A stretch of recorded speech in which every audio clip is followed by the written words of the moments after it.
Hello everyone, welcome back to my channel world tourist places. Friends, మన భారతదేశంలో ముఖ్యమైన నగరాలలో చెన్నై ఒకటి. ఇది తమిళనాడు రాష్ట్రం యొక్క రాజధాని మరియు దక్షిణ భారతదేశంలోను ప్రధాన సాంస్కృతిక, ఆర్థిక, విద్యా కేంద్రం. బంగాళాఖాతంలోని కోరమండల్ తీరంలో ఉన్న ఈ నగరం భారతదేశంలో 4వ అతిపెద్ద నగరం మరియు దక్షిణ భారతదేశ ప్రవేశ ద్వారంగా ప్రసిద్ధి చెందింది. ఈ నగరం చారిత్రక కట్టడాలు, బీచ్లు మరియు సాంప్రదాయ సంగీతానికి నిలయం. 1639లో బ్రిటిష్ ఈస్ట్ ఇండియా కంపెనీచే స్థాపించబడిన ఈ నగరం 380 ఏళ్లకు పైగా చరిత్ర కలిగి ఉంది. ఈ చెన్నై నగరం యొక్క జనాభా సుమారు 1,10,00,000. ఇది మన దేశంలో ఢిల్లీ, ముంబై, కోల్కతా, బెంగళూరు తర్వాత స్థానంలో ఉంది. ఈ చెన్నై నగరం భారతదేశం యొక్క అతిపెద్ద ఆటోమొబైల్ తయారీ కేంద్రం. ఈ నగరాన్ని ఆసియా డెట్రాయిట్ అని పిలుస్తారు. దేశంలోని ఆటోమొబైల్ ఉత్పత్తుల్లో సుమారు 35% వాటా మరియు ఆటో విడిభాగాల ఎగుమతుల్లో 60% పైగా ఈ చెన్నై నగరం నుండి జరుగుతున్నాయి. ఈ చెన్నై నగరం భారతదేశంలోని ప్రధాన ఐటీ కేంద్రాలలో ఒకటి. ఇక్కడ దేశ ఐటీ దిగ్గజాలైన Tata consultant services, Infosys, Cognizant, HCL technology, Wipro, Capgemini, Amazon, tech Mahindra, L and T technology services వంటి దేశ ఐటీ దిగ్గజాలు ఇక్కడ ఉన్నాయి. ఈ చెన్నై నగరం భారతదేశంలోని వైద్య మరియు విద్యా రంగాలలో అగ్రగామిగా విరజిల్లుతుంది. ఇది దేశ ఆరోగ్య రాజధానిగా పిలువబడుతూ అత్యుత్తమ వైద్య సేవలను అందిస్తుంది.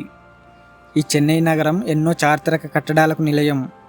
వాటిలో కపాలీశ్వర దేవాలయం, పోర్ట్ సెయింట్ జార్జ్ మరియు సంతోమ్ కేథడ్రాల్ బాసిలికా వంటి పర్యాటక ప్రదేశాలు ఇక్కడున్నాయి. ఈ చెన్నైలోని మెరీనా బీచ్ భారతదేశంలోని అత్యంత పొడవైన మరియు ప్రపంచంలోనే 2వ పొడవైన బీచ్. బంగాళాఖాతం ఒడ్డున ఉన్న ఇది అద్భుతమైన సూర్యోదయం స్మారక చిహ్నాలు, ఎంజీఆర్ మెమోరియల్, అన్నా మెమోరియల్ మరియు వివేకానంద హౌస్ వంటి ముఖ్యమైన ప్రదేశాలు ఇక్కడున్నాయి.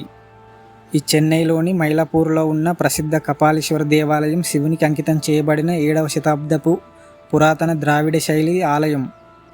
ఈ చెన్నైలోని పోర్ట్ సెయింట్ జార్జ్ 1644లో ఈస్ట్ ఇండియా కంపెనీచే స్థాపించబడిన భారతదేశంలోని మొట్టమొదటి ఆంగ్ల కోట. బంగాళాఖాతం ఒడ్డున ఉన్న ఈ చారిత్రక ప్రదేశం బ్రిటిష్ సామ్రాజ్య విస్తరణకు కేంద్రంగా ఉండేది. ఇక్కడ చర్చి మరియు మ్యూజియం పర్యాటకులను ఆకట్టుకుంటాయి. ఇది దక్షిణ భారతదేశంలో బ్రిటిష్ వారి మొట్టమొదటి ప్రధాన స్థావరం. ఈ చెన్నై పోర్టు దక్షిణ భారతదేశంలోనే అతిపెద్ద మరియు బంగాళాఖాతంలో 2వ అతిపెద్ద కంటైనర్ పోర్టు.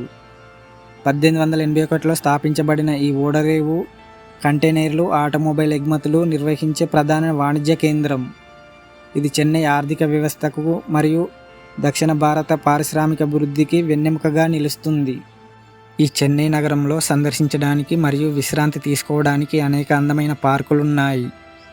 వాటిలో ముఖ్యంగా గిండి నేషనల్ పార్కు, సెమ్మూల్ పుంగు అన్నా నగర్ టవర్ పార్కు, చెటుపుటి eco park, Natesan park, Panagal park, Madhavaram botanical garden, కల్లెంజర్ centenary park, Arignar Anna zoological park వంటి అందమైన పార్కులు ఇక్కడున్నాయి. ఇలాంటి ఎన్నో అందమైన ప్రదేశాలకు నిలయంగా ఉంది ఈ చెన్నై నగరం. ఓకే ఫ్రెండ్స్, మా వీడియో మీకు నచ్చినట్లయితే వెంటనే సబ్స్క్రైబ్ చేయండి, లైక్ చేయండి, కామెంట్ చేయండి. మరొక వీడియోతో మీ ముందుకు వస్తా. Thank you for watching.